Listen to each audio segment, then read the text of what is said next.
ഇന്നത്തെ വചന ധ്യാനത്തിനായി എൻ്റെ പരിശുദ്ധാത്മാവ് എൻ്റെ മനസ്സിലേക്ക്, എൻ്റെ ഹൃദയത്തിലേക്ക് തന്ന ഒരു ഭാഗം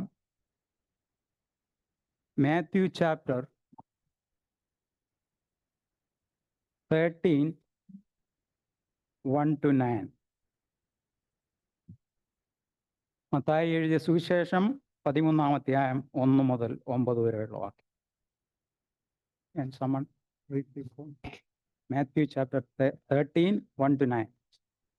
That day Jesus went out of the house and was sitting by the sea, and large crowds gathered to him.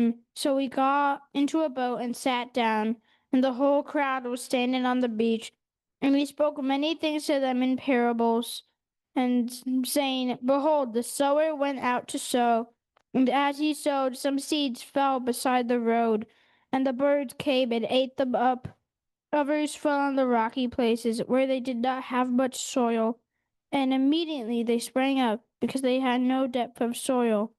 But when the sun had risen, they were scorched, and because they had no root, they withered away. Others fell on thorns. Thorns came up and choked them out. The others fell on the good soil and yielded a crop, some 100-fold, some 60, and some 30. He who has ears, let him hear. ഞാൻ മലയാളത്തിൽ ആ ഒന്നാമത്തെ വാക്യം ഒന്നുകൂടെ വായിക്കുകയാണ്. അന്ന് യേശു വീട്ടിൽ നിന്ന് പുറപ്പെട്ട് കടലിനരികെ ഇരുന്നു. വളരെ പുരുഷാരം അവൻ്റെ അടുക്കൽ വന്നതുകൊണ്ട് അവൻ പടകിൽ കയറിയിരുന്നു. നാം ഈ ഉപമ കർത്താവ് ഏകദേശം 35 മേൽ ഉപമകൾ കർത്താവ് പറഞ്ഞിട്ടുള്ളതായി സുവിശേഷങ്ങളിൽ നമുക്ക് കാണാം. അത് മാത്യു, മാർക്ക്, ലൂക്ക് 3 സുവിശേഷങ്ങളിലാണ്. യോഹന്നാന്റെ സുവിശേഷത്തിൽ ഉപമകളൊന്നും നമുക്ക് കാണുവാൻ സാധിക്കുന്നില്ല.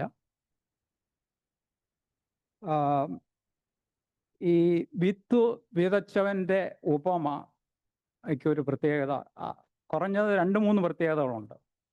ഒന്ന്, വിത്ത് വിതച്ചവൻ്റെ ഉപമ കർത്താവ് തന്നെ അത് ഇൻ്റർപ്രറ്റ് ചെയ്തിട്ടുണ്ട്. കർത്താവ് തന്നെ ഇൻ്റർപ്രറ്റ് ചെയ്ത ഉപമയാണ്.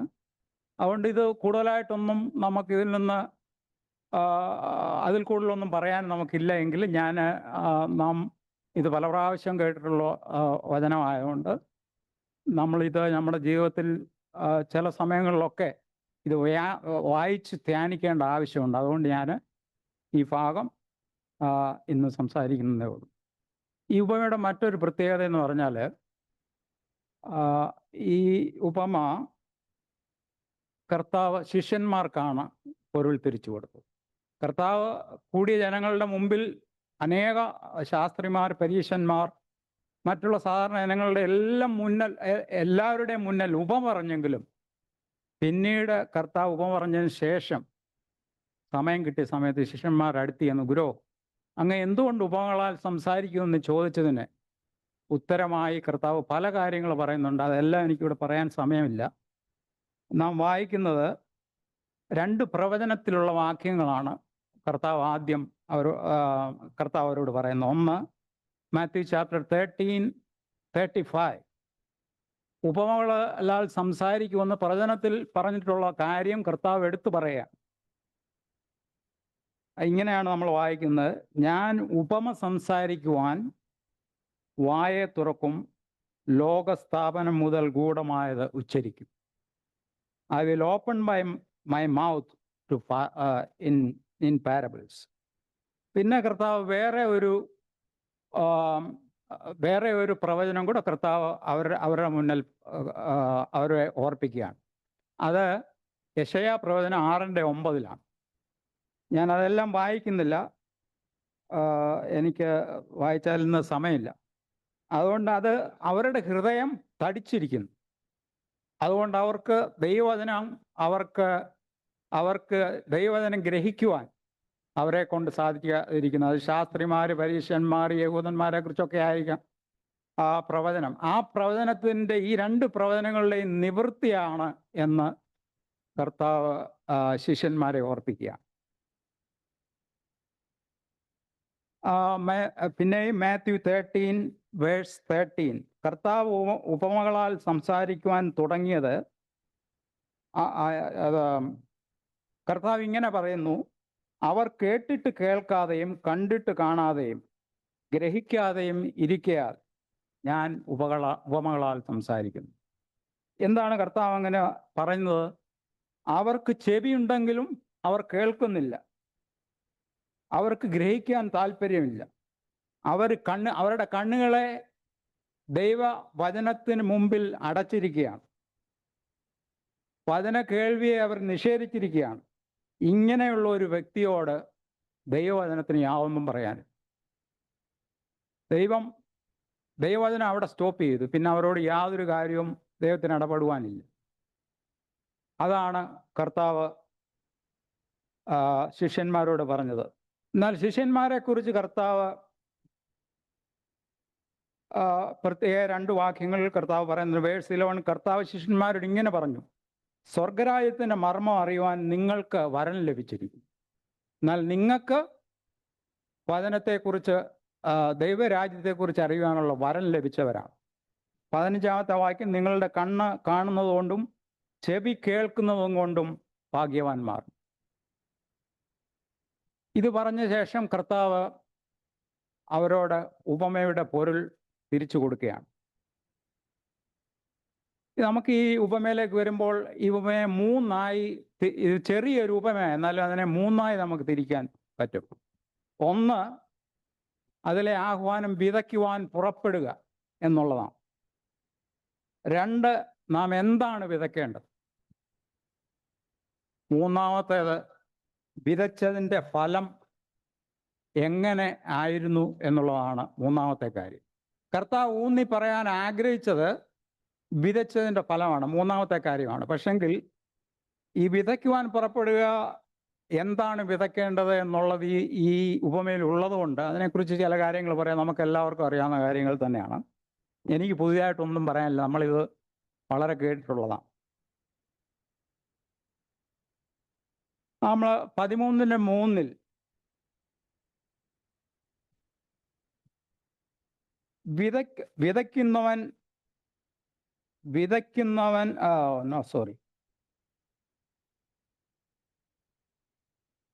വിതയ്ക്കുന്നവൻ വിത്ത് വിതയ്ക്കും.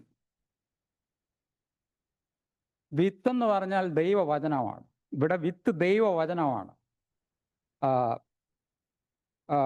എന്ന് നാം ഓർക്കണം. വിത്ത് ദൈവവചനവും അവിടെ പറയുന്ന ഫീൽഡ് നമ്മുടെ ഹൃദയവുമാണ്. ആ നിലയിൽ നാം ഇത് ചിന്തിക്കണം. Field is our heart.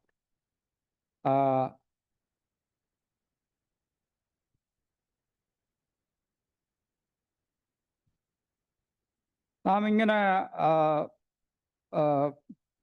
വിതയ്ക്കുക എന്നുള്ള ശുശ്രൂഷ കർത്താവ് ആദ്യം ശിഷ്യന്മാരെയും ആണ് ഏൽപ്പിച്ചത്. അവരാ ശുശ്രൂഷ ചെയ്തു.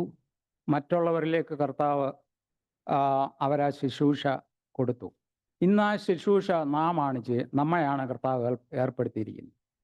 ഞാൻ ഈ ഭാഗം വായിച്ചപ്പോൾ ഞാൻ അങ്ങനെ വിത്ത് വിതയ്ക്കാൻ ആദ്യം ഇങ്ങനെ പോയിട്ടുള്ള ഒരു വ്യക്തിയല്ല. പിന്നെ എനിക്കിത് എന്തോ ക്വാളിഫിക്കേഷനായി ഇത് സംസാരിക്കാനെന്ന് ഞാൻ ചിന്തിക്കുകയുണ്ടായി. നമ്മൾ പലരും ഇവിടെ നമുക്ക് അങ്ങനെയുള്ള ഒരു സാഹചര്യത്തിലാണ് നാം ഉള്ളത്. നമ്മൾ പോകണമെന്ന് വിചാരിച്ചാലും പോകേണ്ടത് ഇന്ത്യയിലും ഒക്കെ അവിടെയൊക്കെയാണ് പോയി സുവിശേഷം പറയേണ്ടത്. അതിനൊന്നുമുള്ള സാഹചര്യം നമുക്കില്ലാത്തതുകൊണ്ട് നമ്മളെ കൊണ്ട് അത് ചെയ്യാൻ സാധിക്കുന്നില്ല. പക്ഷേ നമ്മളെ ദൈവം ഒരു ശുശ്രൂഷ ഏൽപ്പിച്ചിരിക്കുന്നത് വിത്ത് വിതയ്ക്കുക എന്നുള്ളതാണ്, അല്ലെങ്കിൽ ദൈവവചനം ഘോഷിക്കുക. അത് നാം ശിഷ്യന്മാർക്ക് ആദ്യം കർത്താവ് കൊടുത്ത ആക്ട്സ് 1:8 എന്നാൽ പരിശുദ്ധാത്മാവ് നിങ്ങളിൽ വരുമ്പോൾ നിങ്ങൾ ശക്തി ലഭിച്ചിട്ട് യെരുശലേമിലും യഹൂദയിലും എല്ലായിടത്തും ശമര്യയിലും ഭൂമിയുടെ അറ്റത്തോളം എൻ്റെ സാക്ഷികളാകും എന്ന് പറഞ്ഞു. നാം ദൈവം കൊടുത്തിരിക്കുന്ന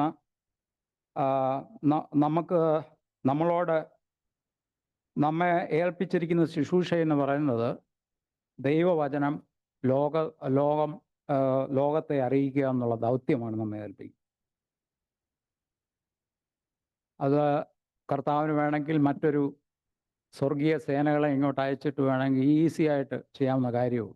പക്ഷെങ്കിൽ ദൈവവചനത്താൽ രക്ഷിക്കപ്പെട്ട നമുക്ക് അത് ദൂതന്മാർക്കോ മറ്റാർക്കും ഇല്ല, നമുക്കാണ് ആ പ്രത്യേക കഴിവുള്ളത്.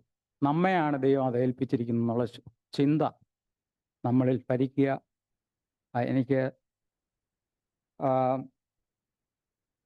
പിന്നെ ഒന്ന് രണ്ട് വാക്കുകൾ, ഞാൻ വിതയ്ക്കുന്നവൻ എങ്ങനെ വിതയ്ക്കണം.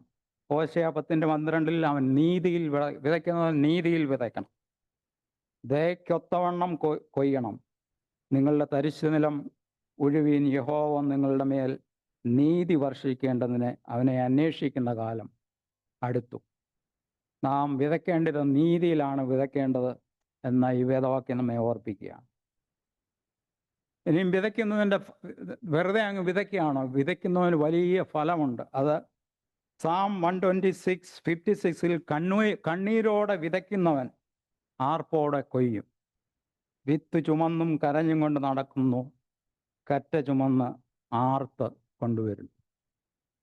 വിത്താകുന്ന ദൈവജനം മാത്രമേ നാം വിതയ്ക്കാവൂ. കളയുടെ വിത്തുകൾ നാം വിതയ്ക്കരുത്. അതുകൊണ്ട് സുവിശേഷം ഈ നശിച്ചു പോകുന്ന ലോകത്തെ അറിയിക്കുക എന്നുള്ള ദൗത്യം കർത്താവ് നമുക്കാണ് നൽകിയിരിക്കുന്നത് എന്ന് നാം ഓർക്കണം. അത്രയും പറഞ്ഞ് ഞാൻ ആ ഭാഗം, ആദ്യത്തെ ആ പോയിന്റ് വിടുകയാണ്. രണ്ടാമത്, വിതയ്ക്കേണ്ടത് എന്താണ് നാം വിതയ്ക്കേണ്ടത്? മാത്യു ഇപ്പോൾ 3 സുവിശേഷങ്ങളും പറഞ്ഞിട്ടുണ്ടെന്ന് ഞാൻ പറഞ്ഞു. മാത്യു 13 വിത്ത് രാജ്യത്തിൻ്റെ വചനമാണ് എന്നാണ് മാത്യു പറയുന്നത്. മത്തായി പറയുന്നത് വിത്ത് രാജ്യത്തിൻ്റെ വചനം. മർക്കോസ് പറയുന്നത് മർക്കോസ് 4:14 വിതയ്ക്കുന്നവൻ വചനം വിതയ്ക്കുന്നു. യോഹന്നാന്റെ സുവിശേഷം 8:14 വിത്ത് ദൈവവചനം. വിത്ത് ദൈവവചനമാണ്. ഇത് മൂന്നും ഒന്ന് തന്നെയാണ്. ദൈവരാജ്യത്തിൻ്റെ വചനം. ദൈവം തൻ്റെ രാജ്യം ഈ ഭൂമിയിൽ ഭാവിയിൽ സ്ഥാപിക്കും എന്നുള്ള മർമ്മം വെളിപ്പെടുത്തുക എന്നുള്ളതാണ് ദൈവവചനത്തിൻ്റെ പ്രത്യേക ഉദ്ദേശം.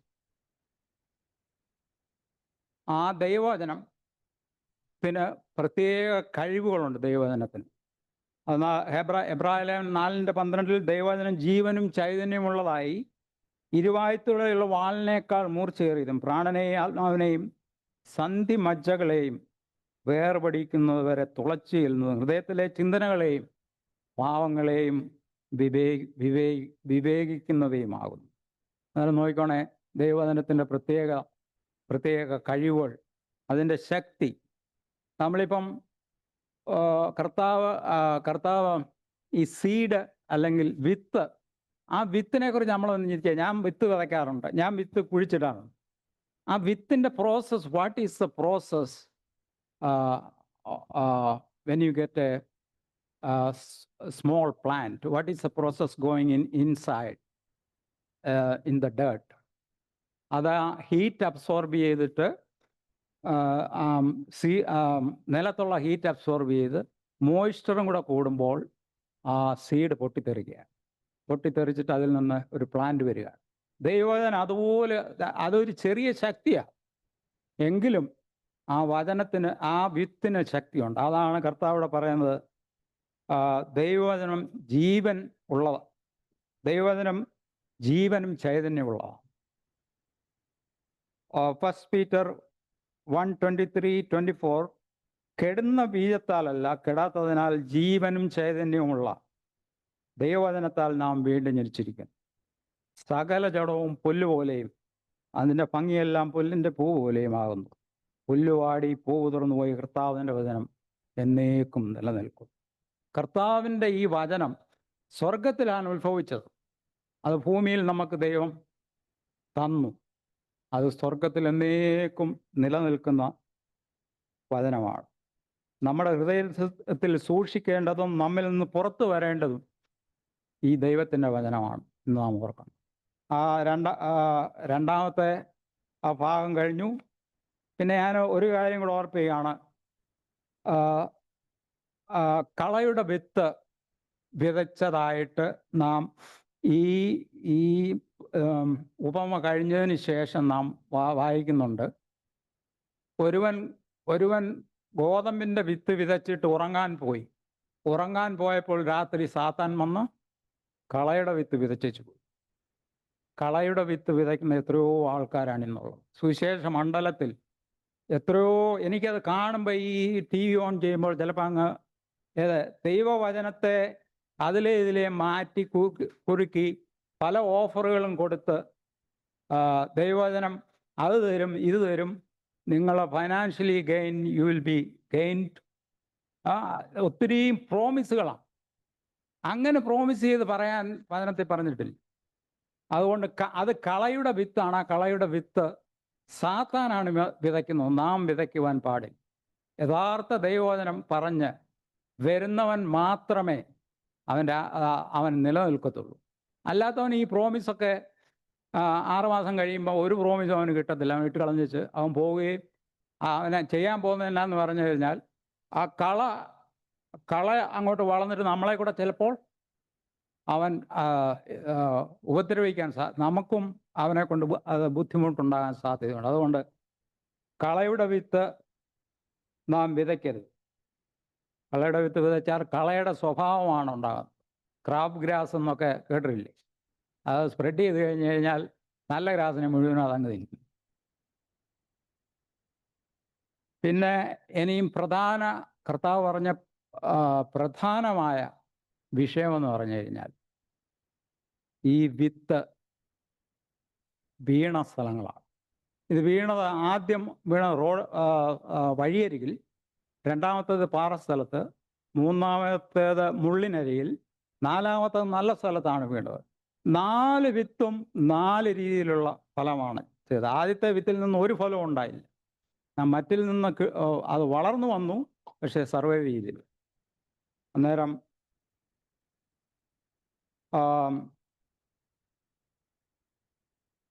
വഴിയരിയിൽ വീണ വിത്തിനെ കുറിച്ച് ഞാൻ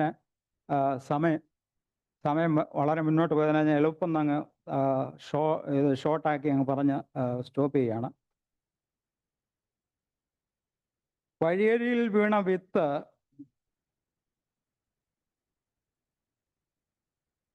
ഈ വഴിയരിൽ വീഴുന്ന വിത്ത് പറവകൾക്ക് കാണാൻ വളരെ ഈസിയാണ്. മുകളിലിരുന്ന് പറവ കണ്ട ഉടനെ കൊത്തിയെടുത്തോണ്ട് പോകും. അതുപോലെ നടന്നു പോകുന്ന മനുഷ്യനത് ചവിട്ടി മെതിച്ച്, അതുകൊണ്ട് ആ വിത്ത് കൊണ്ട് യാതൊരു പ്രയോജനമില്ല. വിതച്ചവൻ അറിയാതെ, ഞാൻ ഈ നാട്ടിൽ വിത്ത് വിതയ്ക്കുന്നുണ്ട്, ഇങ്ങനെ എടുത്ത് എറിയാണ് ചെയ്യുന്നത്. അത് പലയിടത്തും വീഴും, റോഡിലും വീഴും, മറ്റുള്ള സ്ഥലങ്ങളിലെല്ലാം വീഴും. No control. അന്നേരം ആ വിതച്ച വഴിയരിയിലാണ് വീണത്. അത് ആ വഴിയരിയിൽ വന്ന വിത്ത് ലൂക്കോസ് പറയുന്നത് അത് പിശാച് അതെടുത്തുകൊണ്ട് പോയി എന്നാണ് ലൂക്കോസിന്റെ സുവിശേഷത്തിൽ പറയുന്നത്. ഇവിടെ നാം അതിനെക്കുറിച്ച് കർത്താവ് പറഞ്ഞ ഒരു വ്യക്തിയുടെ ഹൃദയത്തിൽ വചനം എത്തുമെങ്കിലും അവൻ്റെ ഹൃദയത്തിൽ വചനം സ്വീകരിക്കപ്പെടുന്നില്ല. ഹൃദയത്തിൽ എത്തും, എന്നാൽ ആ വചനം അവൻ്റെ ഹൃദയം സ്വീകരിക്കുന്നില്ല. യെശയ്യാ പ്രവചനത്തിൽ നാം അതാണ് കാണുന്നത്. അങ്ങനെയുള്ളവർക്ക് ലഭിച്ച നല്ല അവസരം സാത്താൻ അപഹരിച്ചുകൊണ്ട് പോവുകയാണ് ചെയ്യുന്നത്. അവർക്ക് ദൈവവചനം ന്യായവിധിക്കായി, അവർ ദൈവവചനം കേൾക്കുന്ന ന്യായവിധിക്കായിട്ടാണ് ഞാൻ പറയുന്നത്. പിന്നെയും വിത്തെന്ന് പറയുന്ന ദൈവവചനവും നമ്മുടെ ഹൃദയം ഫീൽഡുമാണ്.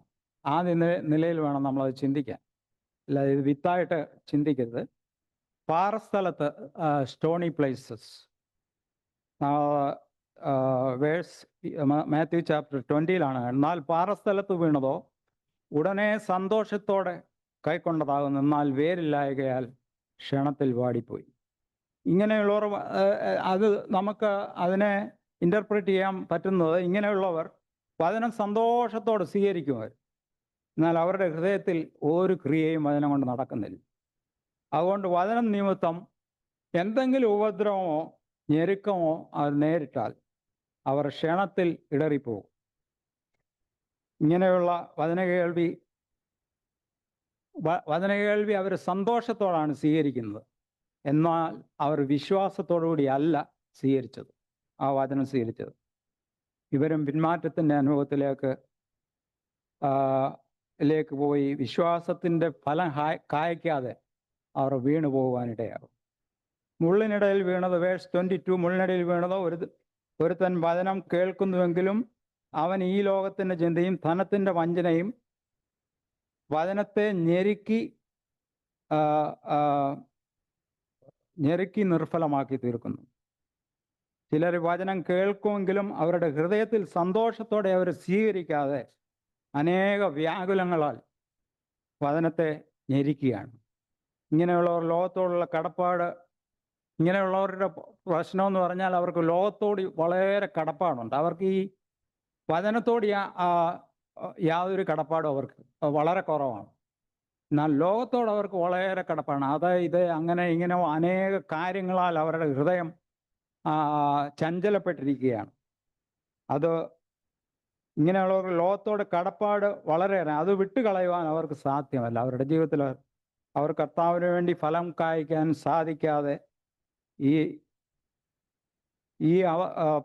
ഫലം കായ്ക്കാൻ അവർക്ക് സാധിക്കുന്നില്ല. ഈ അവസ്ഥ വിശ്വാസത്തെ ഞെരിച്ചു കളയുകയും വിശ്വാസത്യാഗം അവർക്ക് സംഭവിക്കുകയും ചെയ്യും. എന്നാൽ നല്ല നിലത്ത് വീണത് വേഴ്സ് 23 നാം വായിക്കുന്നു. നല്ല നിലത്ത് വീണത് ഒരുവൻ വചനം കേട്ടിട്ട് ഗ്രഹിച്ചതാകും. അവൻ വചനം കേട്ട് ഗ്രഹിച്ചതുകൊണ്ട് അത് വിളഞ്ഞ് 100, 60, 30 മേനിയായി ഫലം തന്നു. ഇങ്ങനെയുള്ളവർ വചനം കേട്ട് ഹൃദയത്തിൽ ഏറ്റെടുത്ത് വിശ്വസിക്കുന്നവരാണ്. അവർ നേരെയുള്ള വഴിയിൽ കാര്യങ്ങൾ ചെയ്യുന്നു. അതുകൊണ്ട് അവർ ഹൃദയത്തിൽ വചനം സന്തോഷത്തോടെ സ്വീകരിക്കുകയും ദൈവരാജ്യത്തിൻ്റെ വചനം അവരിൽ വളരുകയും ഫലം പുറപ്പെടുവിക്കുകയും ചെയ്യുന്നു. ഫലം ചിലപ്പോൾ 30 മേനിയായിരിക്കാം, എങ്കിലും ആ ഫലം എപ്പോഴും പുറപ്പെടുവിച്ചുകൊണ്ടിരിക്കും. നമ്മൾ ഈ മാർക്കുമായിട്ട് നോക്കുമ്പോൾ മാത്യു പറയുന്നത്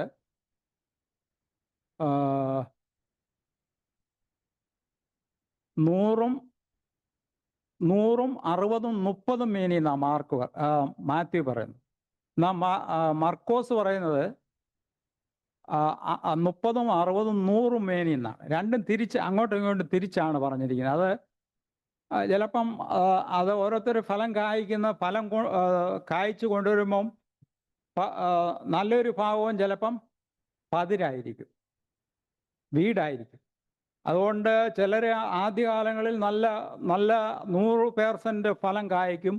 പിന്നീട് അത് അവരുടെ ഫലം കുറഞ്ഞു 30% ആയി. അതോ I don't know, is any printing error, I don't know. ഞാൻ അങ്ങനെ അത് കണ്ടത്.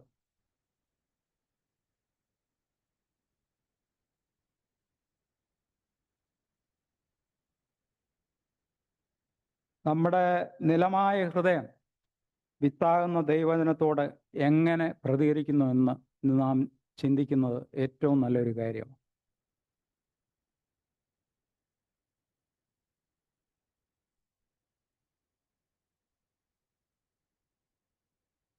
ഈ വിവിധ നിലയിൽ ഉള്ള ഫലം ലഭിച്ചത് വിത്ത് വിതച്ചവൻ്റെ കുഴപ്പമാണോ? അല്ല. വിത്തിൻ്റെയും കുഴപ്പമല്ല, രണ്ടുമല്ല. ആ നിലത്തിൻ്റെ കുഴപ്പമാണ്. ദൈവവചനം നാം സ്വീകരിക്കുക എന്നുള്ളത് നമ്മളുടെ ഹൃദയം എങ്ങനെയാണ്. ഞാൻ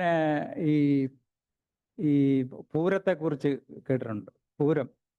ഈ പൂരത്തിന് ആന എഴുന്നള്ളിച്ചുകൊണ്ട് കൊണ്ടുവന്നിടുന്നത്. ഞാൻ പണ്ട് ഈ കുമ്പനാട്ട് കൺവെൻഷനിൽ ഒരു പ്രാസംഗ്യൻ പറഞ്ഞത് ഇപ്പോഴും എൻ്റെ മനസ്സിലിരിപ്പുണ്ട്. വലിയ ആന എഴുന്നള്ളിച്ചുകൊണ്ട് വരും ഈ പൂരത്തിന്. കൊണ്ടുവന്നിട്ട് അതിന് വലിയ പട്ടമൊക്കെ കെട്ടി, വലിയ അലങ്കാരം, വെരി എക്സ്പെൻസീവ്. അവിടെ വലിയ പൂജ നടക്കുകയും ഇതെല്ലാം നടക്കുകയാണ്. പക്ഷെ ആനയുടെ പരിപാടി, ആന അവിടെ വല്ല പിണ്ടോ വല്ലതും ഉണ്ടോ എന്ന് തുമ്പിക്കൈ കൊണ്ട് ഇങ്ങനെ തപ്പി നോക്കുക. ആനയ്ക്കൊന്നും ഒരു വിഷയമല്ല എന്ന് പറഞ്ഞതുപോലെ എൻ്റെ ജീവിതത്തിലുണ്ട്. പലപ്പോഴും ഈ പ്രസംഗം നടക്കുമ്പോൾ എൻ്റെ മനസ്സിൽ കൂടെ അങ്ങ് അവിടെ ഇവിടെയൊക്കെയുള്ള ചിന്തകളാണ് പലപ്പോഴൊക്കെ വരാറുള്ളത്. നമുക്കത് സംഭവിക്കും. അങ്ങനെ സംഭവിക്കാതിരിക്കണം എന്നുള്ളതാണ് ഈ ഈ ഈ ഉപമ നമ്മെ ഓർപ്പിക്കുന്നത്. ഈ ഉപമയെക്കുറിച്ച് ഞാൻ ഓവറോൾ ഒന്നുകൂടെ പറയട്ടെ.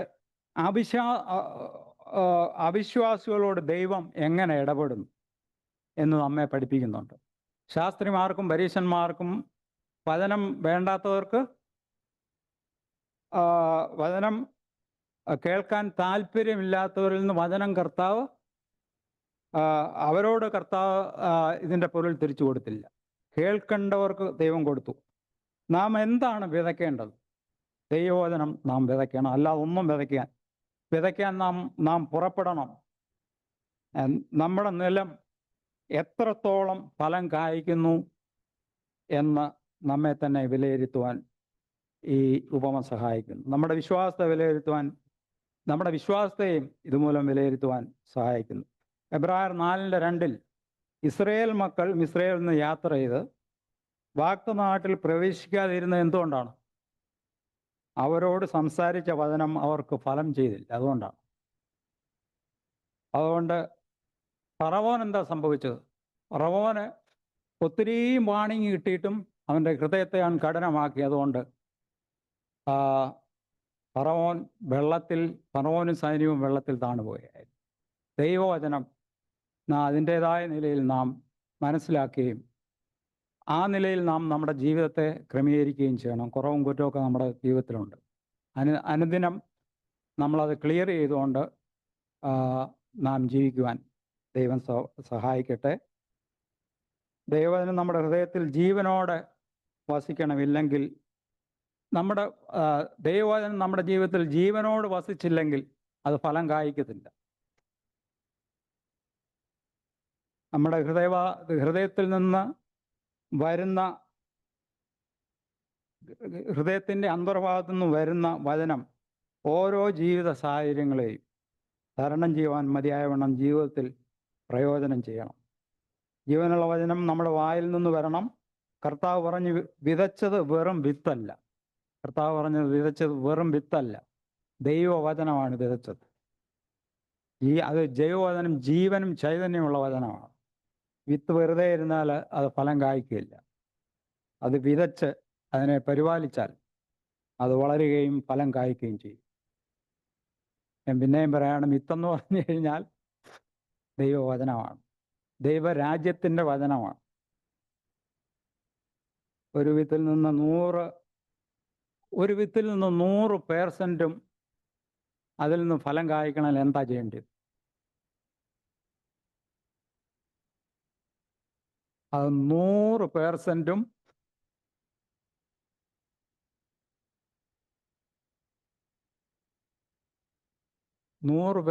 ഫലമുണ്ടാകുന്ന മണ്ണിൽ അത് ഇട്ടെങ്കിലേ 100% ഫലം കിട്ടത്തുള്ളൂ. അത് നാം ചിന്തിക്കണം. ഞാൻ അതിന് ലേറ്റായിട്ടില്ലെന്ന് വിചാരിക്കുന്നു. ഇന്നത്തെ വചനചിന്ത നമ്മളുടെ ജീവിതത്തിൽ നാം സുവിശേഷം അറിയിക്കുവാൻ, നാം വെളിയിലെങ്ങും പോയി സുവിശേഷം അറിയിക്കുക അങ്ങനെയുള്ള കാര്യങ്ങളൊന്നും നാം ചെയ്യുന്നില്ല. എന്നാൽ കേൾക്കുന്ന സുവിശേഷം നമ്മുടെ ഹൃദയത്തിൽ എങ്ങനെ ഫലം കായ്ക്കുന്നുവെന്ന് നാം ഓർക്കണം, നാം അത് ചിന്തിക്കണം. തുടർന്നുള്ള സമയങ്ങളിൽ നമുക്ക് ലഭിക്കുന്ന അവസരങ്ങൾ ഈ നിലയിൽ ദൈവനാമ മഹത്വത്തിനായി നാം വിനിയോഗിപ്പാൻ ദൈവം നമ്മെ ഓരോരുത്തരെയും സഹായിക്കട്ടെ. ആമേൻ.